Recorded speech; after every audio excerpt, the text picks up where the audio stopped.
रात्री 10:30 वाजताच्या सुमारास राजस्थानचे सीकर जिल्ह्यामधून सचिन गायकवाड आरोपी जे 5 मोकामध्ये फरार होता, त्यांना आपले गुन्हे शाखाची टीमने ताब्यात घेतले आहे.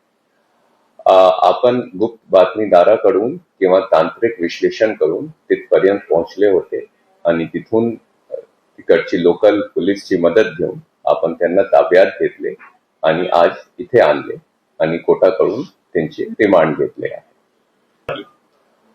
ते सध्या एकटाच राहत होता, तिथे त्यांच्यासोबत कोणी राहत नव्हता.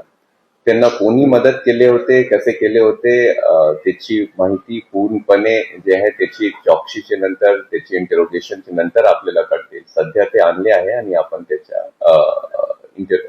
त्याचे रिमांड घेतले आहे. आता आपण ज्यांना ताब्यात घेतले आहे तेव्हा त्याच्याकडे कुठल्या प्रकारचा वेपन भेटला नाही आहे. जर त्याच्याकडे आधी तसं काही होईल तर आपण त्याची चौकशी करून हे काढणार.